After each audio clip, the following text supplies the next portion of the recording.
Accueil favorable de la fin de l'état d'urgence sanitaire décrété par le chef de l'État. Préoccupation de la population concernant la dépréciation du franc congolais face au dollar américain. Situation sécuritaire. La situation sécuritaire est relativement calme sur toute l'étendue de la République. On notera cependant que certains groupes armés réfractaires au désarmement se sont illustrés par des attaques contre des civils et des positions des FARDC dans les provinces de l'Ituri et de la fin de l'état d'urgence sanitaire décrété par le chef de l'État. Préoccupation de la population concernant la dépréciation du franc congolais face au dollar américain. Situation sécuritaire. La situation sécuritaire est relativement calme sur toute l'étendue de la République. On notera cependant que certains groupes armés réfractaires au désarmement se sont illustrés par des attaques contre des civils et des positions des FARDC dans les provinces de l'Ituri et du Sud Kivu. Sera proposé à un échantillon de 500 jeunes, dits enfants de la rue, non scolarisés et ou déscolarisés, avec ou sans diplôme, âgés de 16 à 35 ans, de même que les personnes vivant avec handicap. Ce projet vise donc, entre autres, à assurer l'apprentissage des jeunes vulnérables, à les rendre autonomes, à lutter contre le chômage de masse et à réduire les comportements déviants en milieu urbain consécutifs à la pauvreté.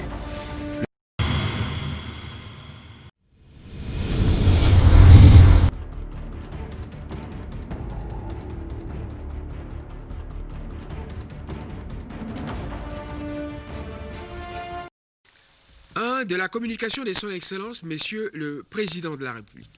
Le Président de la République a fait sa communication sur 2 points. 1. Suivi des dossiers opposant la République démocratique du Congo à des particuliers devant les instances judiciaires internationales. 2. Nécessité d'enrayer la dépréciation du franc congolais. S'agissant du premier point, le président de la République a été informé de l'existence de plusieurs litiges en procédure de fond ou en exécution forcée, actuellement pendants devant les instances judiciaires internationales. À ce sujet, le chef de l'État a déploré le fait que des arrangements à l'amiable n'aient point été privilégiés en ces occasions, ni des provisions d'honoraires d'avocats payés en temps utile, avec toutes les conséquences que cela implique de préjudiciables pour les intérêts du pays. C'est pourquoi le président de la République a instruit le ministre ayant la justice dans ses attributions et le ministre des Finances de prendre toutes affaires cessantes les dispositions nécessaires pour régler ces problèmes. Étant donné que la République démocratique du Congo est en programme avec les institutions de Bretton Woods, il y a lieu de veiller à ce que toutes ces procédures n'affectent pas les créances octroyées à la RDC par les dites institutions, ce qui serait une catastrophe pour l'image de la République démocratique du Congo et pour son économie. En ce qui concerne le deuxième point, le chef de l'État a indiqué que le pouvoir d'achat de nos compatriotes, principalement les couches sociales les plus vulnérables et les masses populaires laborieuses qui subissent de plein fouet la dépréciation monétaire, continue de baisser depuis un certain temps. Le chef de l'État a réitéré à ce sujet l'instruction qu'il avait déjà donnée au Premier ministre de veiller à ce que le ministre des Finances et le gouverneur de la Banque centrale du Congo, qui ont la responsabilité de la stabilité de notre monnaie, prennent les mesures appropriées pour arrêter la dépréciation de celle-ci. Le président de la République a manifesté sa détermination à s'impliquer personnellement dans le règlement de ce dossier en exigeant un rapport hebdomadaire à ce sujet. 2. Des points d'information. 1. Vice-premier ministre, ministre de l'Intérieur, Sécurité et Affaires coutumières. Le vice-premier ministre a informé les conseils de ministres sur les points suivants. 1. État d'esprit de la population. Il est caractérisé par les principaux faits décrits ci-dessous. Accueil favorable par la population concernant les mises en place opérées au sein des FARDC et de la magistrature. Accueil favorable de la fin de l'état d'urgence sanitaire décrété par le chef de l'État. Préoccupation de la population concernant la dépréciation du franc congolais face au dollar américain. Situation sécuritaire. La situation sécuritaire est relativement calme sur toute l'étendue de la République. On notera cependant que certains groupes armés réfractaires au désarmement se sont illustrés par des attaques contre des civils et des positions des FARDC dans les provinces de l'Ituri et du Sud Kivu, où ils ont été repoussés par les forces loyalistes. Fonctionnement des institutions provinciales. Il règne une tension à Kindu, dans la province du Maniema, à la suite d'une motion de censure initiée par 11 députés provinciaux à l'encontre du gouverneur, accusé de mégestion et de léthargie administrative. Manifestation publique. Le comité laïque de coordination a organisé le dimanche 19 juillet une marche pacifique contre l'entérinement de la candidature de M. Ronsard Malonda à la tête de la CENI par l'Assemblée nationale. Un mémorandum a été lu à cette occasion. La police a réussi à disperser la manifestation pour faire respecter les mesures d'interdiction de manifester prises par les autorités. Criminalité et banditisme. Le phénomène de kidnapping avec demande de rançon continue à s'observer dans certaines provinces dont le Maniema, le Nord Kivu et le Sud Kivu. Les services de sécurité sont sur les traces des auteurs de ces actes odieux. Situation sociale. Dans la province du Sud Kivu, on note la menace de grève brandie par le syndicat des enseignants du secteur public qui conditionne la reprise des cours au paiement de leurs collègues non payés et à la suppression des zones scolaires. Conflits relatifs aux délimitations administratives internes et interprovinciales. On observe ça et là ce type de conflit, souvent porteur des germes d'embrasement et d'atteinte à l'unité nationale.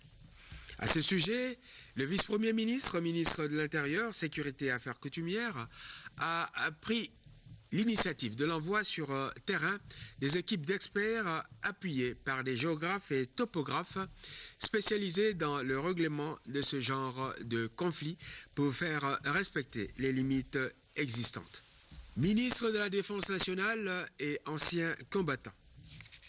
Situation sécuritaire du pays.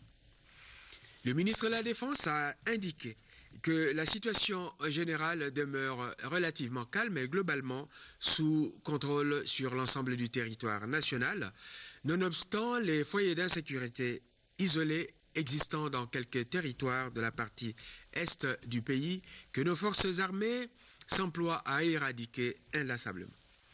L'armée poursuit ainsi sans relâche la traque des forces négatives qui opèrent dans quelques territoires de l'Est du pays, notamment les groupes ADF-MTM, Mai Mai, Mazembe, Codeco et autres. Ces initiatives ont abouti à la réduction sensible des capacités opérationnelles des terroristes ADF et autres et à des redditions continuelles ainsi qu'au démantèlement des principaux bastions. Morale des troupes. Les forces armées ont salué les récentes nominations et la mise en place opérée au sein des FARDC par le commandant suprême. Situation particulière dans certaines zones de défense.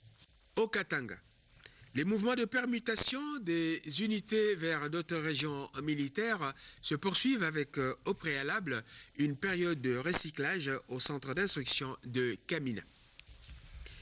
Tanganyika. Litige frontalier, République démocratique du Congo, Zambie. Le ministre de la Défense a informé le Conseil des ministres sur les derniers développements du litige frontalier entre la RDC et la Zambie. Après examen du contentieux frontalier qui oppose la Zambie à la République démocratique du Congo, le SADC saisi par la RDC vient de décider que les localités de Kibanga et Kalubamba font partie de la République démocratique du Congo. Il a été donné 7 jours à l'armée zambienne pour évacuer ses troupes. À l'annonce de cette bonne nouvelle, le président de la République a réitéré le souhait de voir les Africains unis et rassemblés autour des multiples défis à relever. Territoire de Lubero. Le gouvernement continue d'enregistrer des redditions des combattants Mai Mai, FPP, AP. Besoins de l'armée. Ces besoins ont été exprimés par le ministre de la Défense. 3. Approbation d'un relevé des décisions du Conseil des ministres. Le relevé des décisions de la 40e réunion du Conseil des ministres du vendredi 17 juillet 2020 a été adopté. 4. Examen et adoption des dossiers. Ministre de la Santé publique. Le ministre de la Santé publique a exposé sur l'évolution de la pandémie Covid-19 et celle de l'épidémie à virus Ebola. Covid-19. Situation épidémiologique au 21 juillet 2020.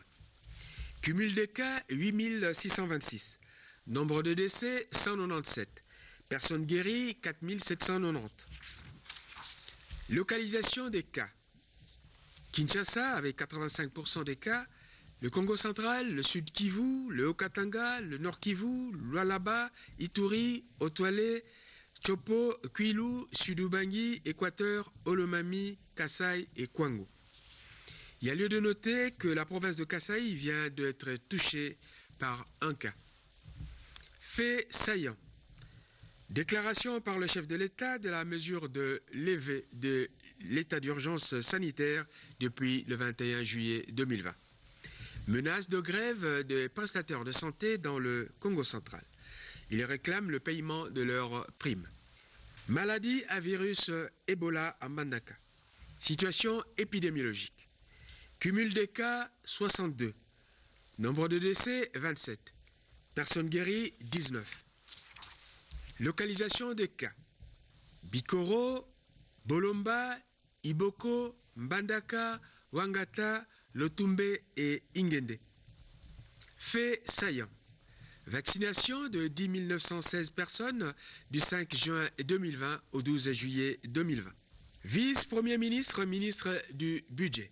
Le vice-premier ministre, ministre du Budget, a exposé sur la mobilisation des recettes de l'État par les régies financières.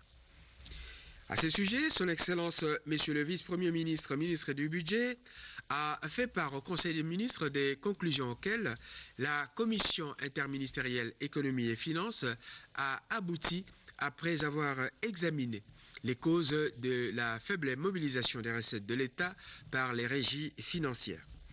Les responsables des dites régies, à savoir DGDA, DGRAD et DGI, entendus sur le sujet, ont donné les raisons de la baisse des performances de leurs régies respectives et proposé, à la demande de la Commission, des propositions de pistes de solutions. Il ressort de leurs explications que les difficultés rencontrées sont à la fois d'ordre endogène et exogène. L'ensemble des mesures proposées, leur nature, les services devant intervenir pour leur résolution, ainsi que les délais d'exécution ont été suggérés. Le vice-premier ministre, ministre du Budget, a proposé au Conseil des ministres de les approuver.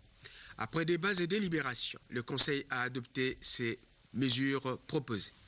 Il a été décidé par ailleurs d'inscrire à chaque Conseil des ministres le point concernant l'exécution des mesures proposées.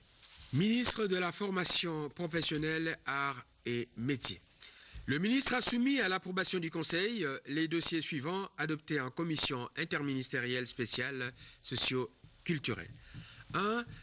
Organisation des enquêtes sur les spécificités provinciales et locales en vue de l'élaboration de la stratégie sectorielle de la formation professionnelle en République démocratique du Congo. 2. Note d'information relative au projet pilote KIN Emploi. De l'organisation des enquêtes sur les spécificités provinciales et locales en vue de l'élaboration de la stratégie sectorielle de formation professionnelle en République démocratique du Congo. La République démocratique du Congo dispose d'une large population jeune et en constante augmentation. C'est ainsi que près de 1 à 2 millions de personnes sont déversées chaque année sur les marchés de l'emploi. Elles sont pour la plupart sans qualification particulière, en adéquation avec la demande du monde du travail, et ce pour plusieurs raisons. C'est pourquoi le ministre de la Formation professionnelle envisage de mener des enquêtes sur terrain de nature à aider à la récolte des données spécifiques permettant de cerner la problématique de la formation à l'emploi dont le monde du travail a besoin. Les enquêtes concernées devrait se dérouler sur 10 jours sur l'ensemble du territoire national, tandis qu'un atelier de validation du document y relatif les sanctionnera. Les partenaires traditionnels que sont l'UNESCO et le BIT sont disposés à financer ces enquêtes sur 11 provinces. Le gouvernement de la République est appelé à financer les enquêtes pour les provinces restantes. Ces enquêtes devront, au final, être validées par une commission ministérielle multisectorielle à laquelle se joindront in fine des représentants des partenaires sociaux. Du projet pilote Kin Emploi. Il s'agit d'un projet en faveur des jeunes désœuvrés de Kinshasa, initié par le ministère avec l'appui technique et financier de la coopération belge pour un coût de 10 millions de dollars américains, dont la contrepartie pour l'État congolais, qui était fixée auparavant à 3%, soit 286 000 dollars, a été ramenée à 186 507 dollars, soit 1,67%.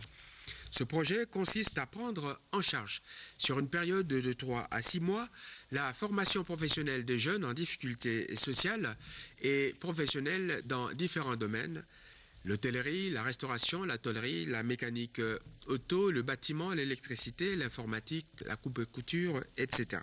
Dans un premier temps, cette formation, qui concernera les communes ciblées comme à caractère urbano-rural et à forte vulnérabilité, sera proposée à un échantillon de 500 jeunes, dits enfants de la rue, non scolarisés et ou déscolarisés, avec ou sans diplôme, âgés de 16 à 35 ans, de même que les personnes vivant avec handicap.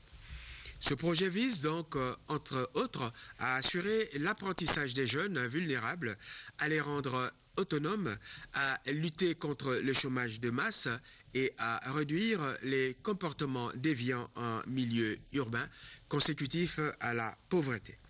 Le ministre sollicite le décaissement de cette somme pour l'exécution du dit projet. Après débats et délibérations, le Conseil des ministres a adopté ces deux dossiers et autorisé leur financement. Commencé à 12 h juste, la réunion s'est terminée vers 17 h 45. Je vous remercie.